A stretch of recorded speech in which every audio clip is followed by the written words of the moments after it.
The hangar doors slide open slowly, and for a moment, nothing feels unusual. No roar of engines warming up. No smell of fuel in the air. No rush of technicians clearing the runway. And yet, sitting quietly under the lights is an aircraft that, according to its creators, shouldn't need any of that. This is Maxwell's self-powered aircraft. And today, it's flying. What makes this test flight different isn't speed, altitude, or range on paper. It's the absence of something aviation has depended on for over a century. No fuel tanks being topped off. No refueling trucks. No countdown tied to consumption.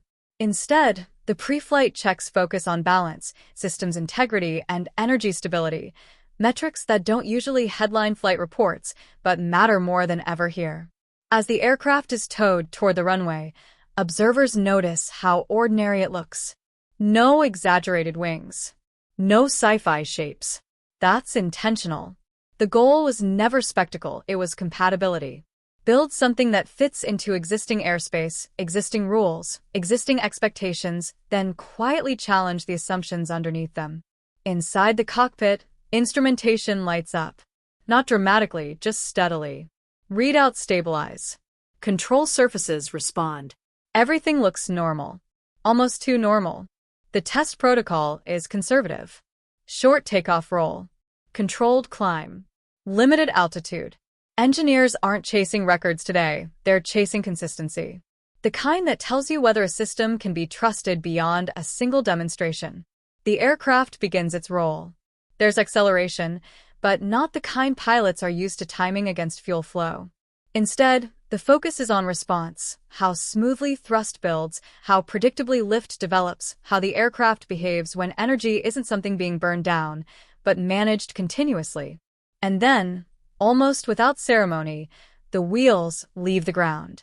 No dramatic surge. No audible confirmation for the crowd below. Just flight. As the aircraft climbs, attention shifts from the outside to the data streaming in. Temperatures. Output balance. System feedback loops. Engineers watch closely not for spikes, but for stability. In aviation, calm data is good data. The aircraft levels off. Minutes pass.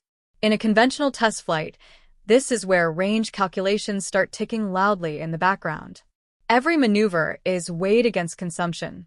Every minute aloft has a cost. Here, something unusual happens. That mental clock never starts. Instead, the focus turns to handling. Turns are gentle. Controls feel precise. The aircraft responds without lag, without hesitation. Not aggressively, reassuringly. Like it wants to stay in the air, not rush through it. Below, the runway grows smaller. Above, clear sky. Because once an aircraft proves it can stay aloft without the usual pressure of depletion, everything else in aviation starts to feel negotiable. The test continues, with incremental adjustments. Shallow turns become tighter arcs. Climb rates are tested in short bursts. Each maneuver is followed by a pause, time given for systems to settle, for engineers to watch how the aircraft rebalances itself. Nothing dramatic happens. And that, paradoxically, is the most dramatic outcome of all. Aviation is unforgiving.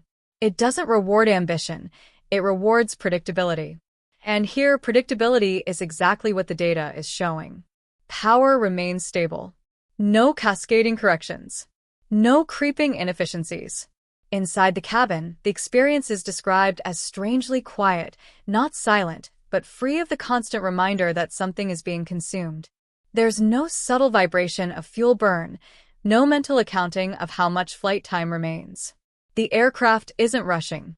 That changes how pilots think. Instead of flying with one eye on endurance, attention shifts entirely to the airframe, the weather, the control response.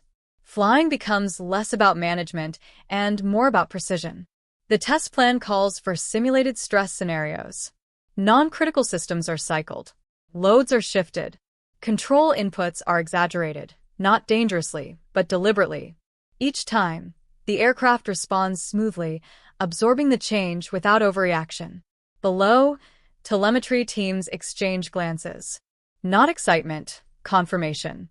Because this is the point where experimental concepts usually show their weaknesses. small instabilities, delays. The telltale signs that something will become a problem at scale. But here, the curves remain flat. Time stretches on. What began as a short validation flight quietly exceeds its planned duration. Not because anyone is pushing boundaries, but because nothing is forcing them to stop. Eventually, the call is made to return. Not out of necessity, but discipline. Aviation doesn't reward unnecessary bravado. On approach, the aircraft descends steadily. No rush. No urgency. Touchdown is smooth, uneventful, the kind pilots aim for and rarely talk about. The wheels roll. The aircraft slows. It exits the runway under its own control. And for a moment, no one says anything, because what just happened wasn't a stunt. It wasn't a proof of concept designed to impress cameras. It was something far more unsettling to established norms. It was ordinary. Pilots replay control inputs in their minds, searching for moments where instinct expected resistance and didn't find it. Safety officers look for the hidden cost, the trade-off that always exists in aviation. Because aviation has taught everyone the same lesson. If something seems too smooth, you double-check it. Yet the numbers don't change. Energy balance remains steady. Thermal profiles stay within margins. No gradual decay. No creeping instability. The aircraft behaves the same at minute 10 as it did at minute 40. That consistency is unsettling. Because if endurance is no longer the limiting factor, then flight planning itself changes. Routes are no longer optimized around refueling points. Loiter time becomes flexible. Emergency scenarios are rewritten, not because risk disappears, but because options multiply. And options are power in the air. This is where the implications quietly expand beyond a single aircraft. Training doctrine, maintenance cycles, operating costs. Entire models built around fuel burn begin to look outdated. Not wrong, just unnecessary. The test team doesn't celebrate. They document. They log. They archive. Aviation history is full of moments that looked promising and failed later. Everyone here knows that. But there's also a shared understanding, unspoken but heavy, that something fundamental may have just shifted. Because this aircraft didn't fight gravity by consuming something finite. It negotiated with it. And if that approach scales, if it proves reliable not just once, but repeatedly, then the skies may be on the edge of a transition as profound as the move from propellers to jets. Quiet, incremental, irreversible. The hangar doors begin to close again. The aircraft rests where it started, unchanged in appearance, carrying no visible sign of what it just demonstrated. But the air around it feels different now. And that feeling, the sense that permanence has shifted, lingers long after the engines are quiet. Because in aviation, belief doesn't change when something flies once. It changes when people realize it can keep flying and nothing fundamental forces it to stop. In the days that follow, the flight is replayed frame by frame. Data is fed into simulations. Assumptions are stress-tested. What happens at higher altitudes?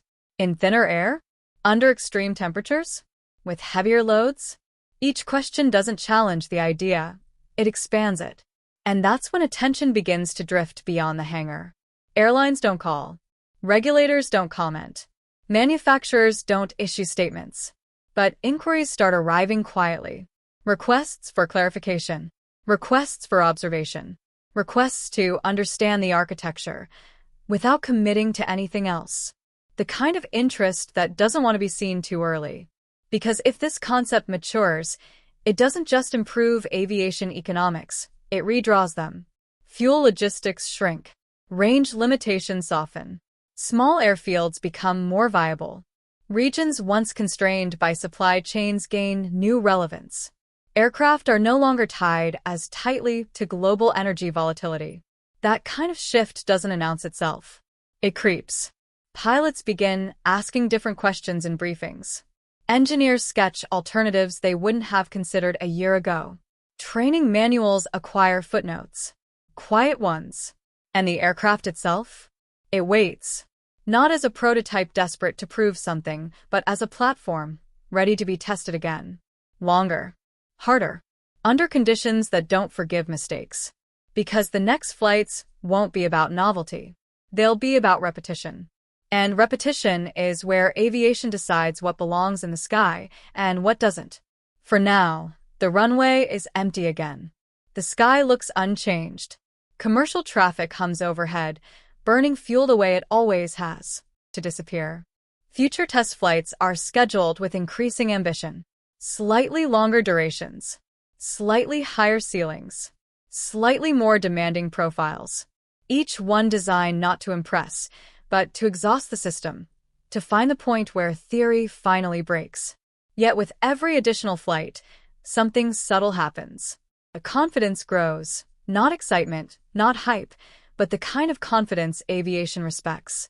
The kind built on repetition, margins, and boring reliability. The most dangerous word in experimental flight is promising. The safest is consistent. And this aircraft is becoming consistent. Pilots begin to trust it the way they trust air itself, without thinking. Control inputs become instinctive. Attention drifts from energy management to weather, traffic, decision-making. Flying feels less like resource negotiation and more like pure aerodynamics again. That shift alone is profound. Because for decades, aviation progress has been about squeezing efficiency out of limits, lighter materials, better engines, smarter routing. This approach flips the equation. Instead of optimizing around scarcity, it designs around continuity. Continuity changes behavior.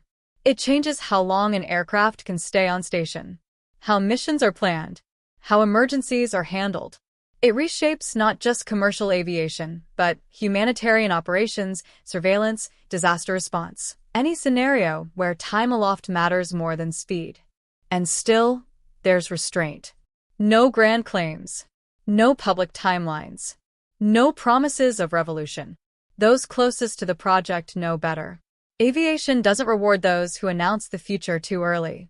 It rewards those who let the future arrive quietly, wrapped in procedures, certifications, and accumulated proof. So the aircraft keeps flying. The data keeps accumulating. The questions keep spreading. And somewhere along the way, a line is crossed, not marked on any chart, not announced in any briefing, where the idea of self-powered flight stops sounding radical. And that's where this story finally settles. Not with applause. Not with headlines. Not with a single defining moment, but with acceptance. A quiet understanding that something fundamental has shifted, not because the skies look different, but because the assumptions beneath them no longer hold. The test flight didn't prove everything. It didn't answer every question. Aviation never works that way. What it did prove was simpler and far more powerful. That flight can exist without urgency. That endurance doesn't have to be negotiated. That the limits we once planned around may no longer be permanent. The aircraft rests again in the hangar, unchanged to the eye. But it no longer feels like an experiment. It feels like a starting point.